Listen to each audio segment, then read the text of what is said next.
Clermont ulit.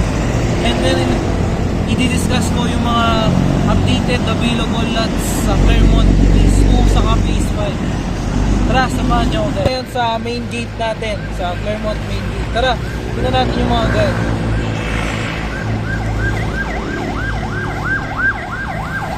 So yung mga pogi natin guys. Ay makita naman, napaka-pogi na. Napaka-pogi nila. Ngayon pupuntahan natin yung Clermont Phase 2 na main gate. Tara. Tara.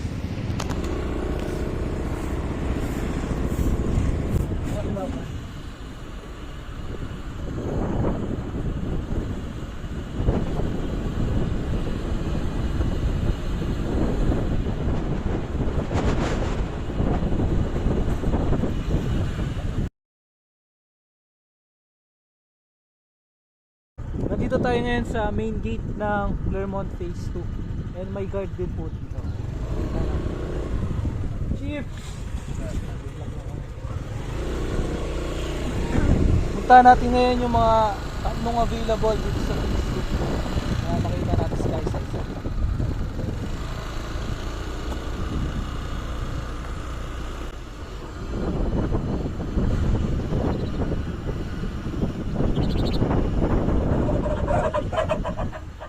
Block 2 lot 5.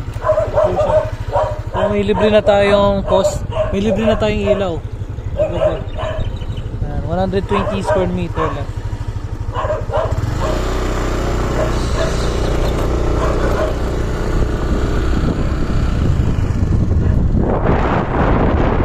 Block 5 lot 1. Corner lot po siya. So ito po ay resale. Maganda po to kasi yung owner natin all in na po niya binebenta or binebenta yung corner lot na to. Kaya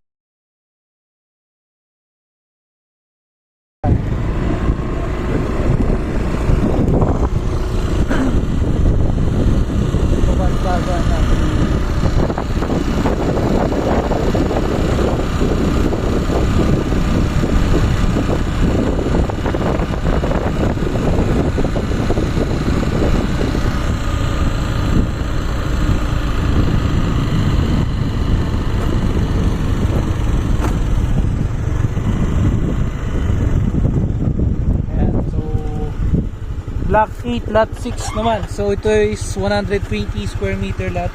And para sa akin ito yung pangalawa sa maganda bukod sa corner lot. Dahil malapit na ito sa corner lot. Block 8 lot 6. 120 square meter lot. So may libre na rin siyang ilaw pag gabi. Napakaganda. So wala po siyang generator kaya hindi po siya delikado. And nasa pinakamaganda po yan para sa akin. Pangalawang pinakamaganda dito sa Phase 2 na available. 120 square meter morning sun kasi ito yung araw sa Mount Arayat. Ngayon Phase 5 naman tayo. Tara, samahan niyo ako. Dapat mo ba? Wait, wait lang kita. Tara lang isa.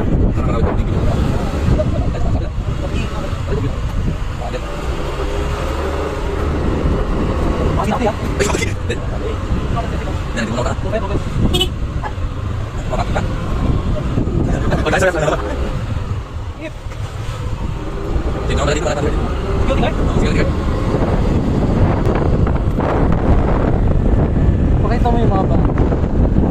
Pakita natin may mga townhouse po dito. Yan po yung Clermont Phase 3. Ngayon pupuntahan natin yung Phase 5. Nandito po yung mga residential lot. So nakahiwalay po siya sa mga townhouse.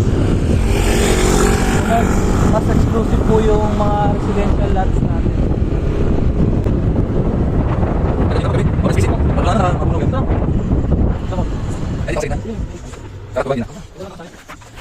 Nandito na tayo sa Clermont Phase 5. Ayan, so Clermont Phase 5 guys.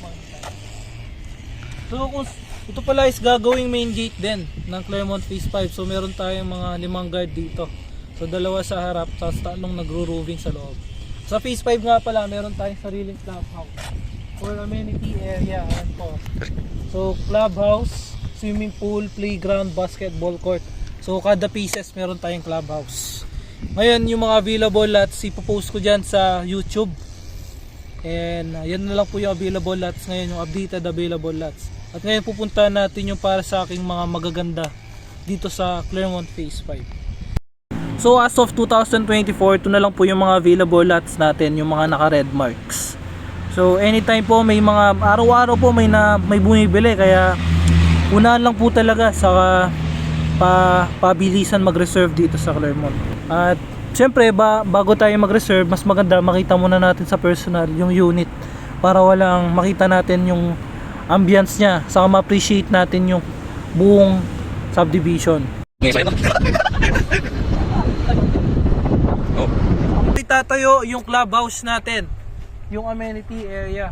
Napakalaki po nito. So ito po yung isa sa mga pinakamalaki clubhouse dito sa Clermont, yung Clermont Phase 5, kasi napaka-exclusive po ng Phase 5. So residential lot po yung mga available dito at sariling design yung mga masusunod, basta may konting touch lang na modern Asian theme.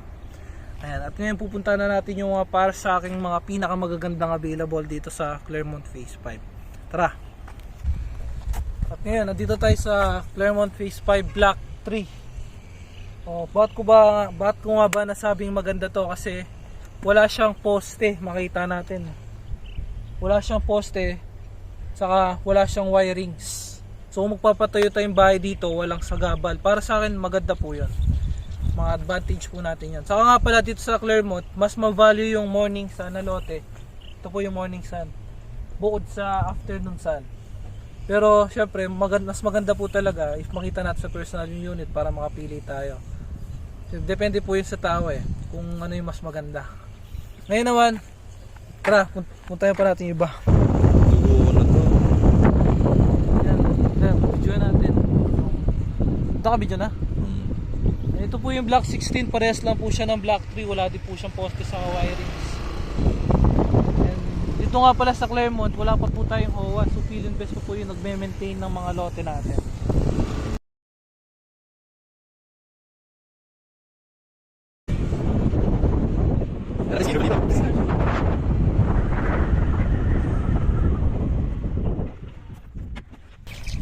So guys, nandito tayo ngayon sa block 14 lot 11. Para sa akin maganda po to kasi ayan po, nakatapat po tayo sa araw. So morning sun din po to, saka wala siyang wiring, saka poste. So katabi niya po is corner lot. So mahangin po dito sa block 14 lot 11. At dito nga pala sa Clermont, meron tayong 110 square meter, 120, saka 132 square meter lot. At ipopost ko yan sa YouTube, sa video natin, yung mga available lots, sa mga kapili tayo.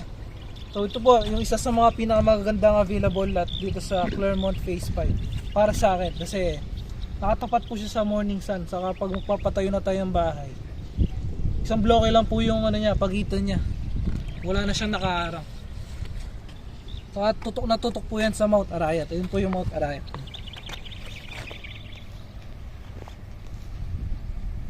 Ayan. Tara, puntahan pa natin yung iba. Tara. Sa akin, dito pas kita sa akin. Good. Ay, ka na. Aso. Good na naman. Ay, dito na. Yung sa street. 7. Dito po sa block 7 meron din pong available. Maganda rin po to kasi wala siyang wirings. Yung morning sun niya wala siyang wirings. Maganda din po siya. Ito lalo na po dito sa block 6. Yung client ko po kahapon, dito po siya nakakuha sa block 6 lot 7 na morning sun. Dito po marami tayong available na morning sun. Actually isa na lang na morning sun, tapos mga afternoon sun. Wala din po siyang wirings saka poste. Kaya kung magpapatayo tayo ng bahay, napakaganda kasi wala sagabal. Kung magpapatayo tayo ng mga papakabit tayo ng kuryente, dito na tayo diyan na natin siya papakabit.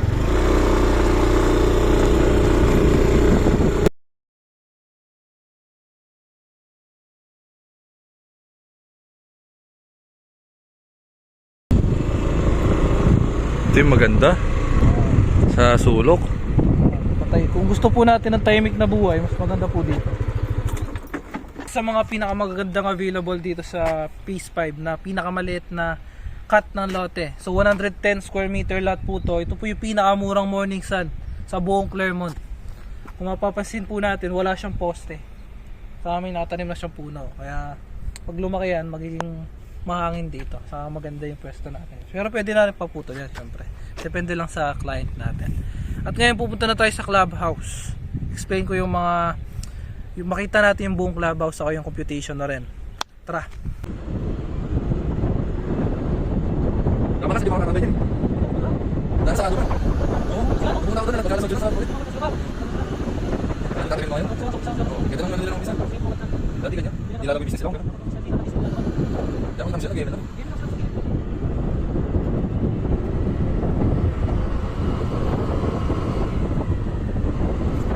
Yan wala ko nga nito, dilindes.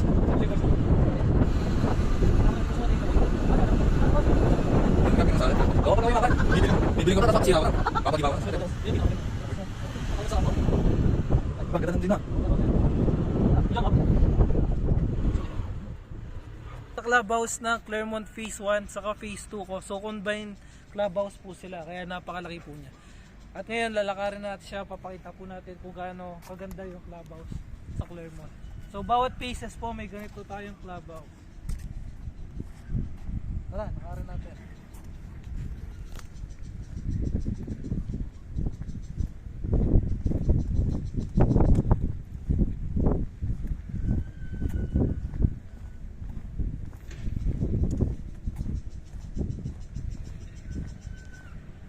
Paano ba natin ito magagamit yung clubhouse? So kung for example nakatira tayo sa phase 5, pwede po natin siya magamit. Basta magpa-appointment na po tayo sa admin para ma-maintain po nila yung linyas dito.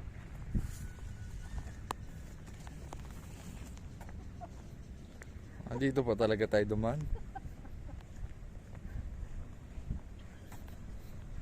Mas nalaglag ko yung cellphone mo, ano?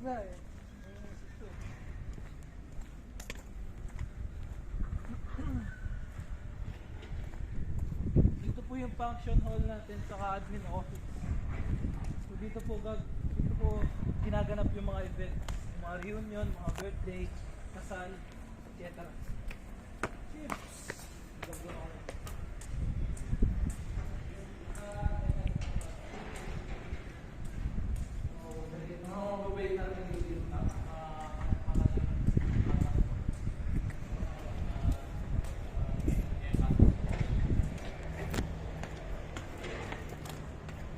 Ito yung basketball court natin.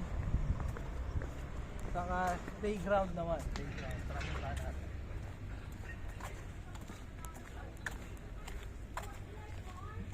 May playground. Nakaharang ka eh.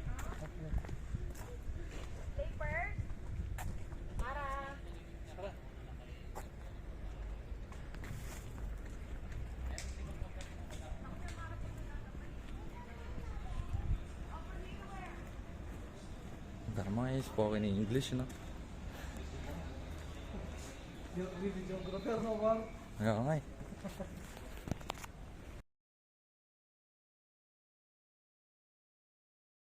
At ito po yung mga sample computation natin. So ito po is 110 square meter lot na Morning Sun. Ito po yung pinakita kong 110 kanina. So 2.663,000 po siya. So ito po all in na. Kasama na po lahat ng transfer of title, CGT, doc stamp. Wala nang as in hidden charges. So yung promo natin 10% down payment, payable siya in 24 months. Wala po siyang interest. And ayan 10,700 lang po siya every. And after ng 24 months, doon pala mag-start yung bank financing natin. So kami na po lahat magpo-process ng approval natin. Tulungan nyo lang po kami sa requirements. And dito po pwede po natin siya makuha in cash payment. Pag cash payment, meron tayong 8% discount, kaya naging 2,390,200 na lang po siya. And meron po tayong deferred cash na tinatawag, payable in 36 months, 0% interest. So 74,000 na lang po siya. So once again, all in po to. So wala na pong mga hidden charges. And kung bank financing man, kami na po lahat magpo-process ng approval natin. Tulungan nyo lang po kami sa requirements. Ito naman yung 120 na afternoon sun. Mag-iisa na lang po to sa Clermont Phase 5. Then, saka yung available lots saka yung buong kabuuan ng Claremont. So, ngayon kung gusto natin magpa-site viewing, saka magpa-tripping, and gusto natin mag-reserve, kindly contact me for more details and para matulungan ko po kayo. At huwag po natin kalimutan mag-subscribe para dumami pa at sipagit pa ako gumawa ng mga video kagaya nito sa ibang subdivision naman ng Philinvest. Alright, so maraming salamat po mga ka-invest, at yun muna for this day.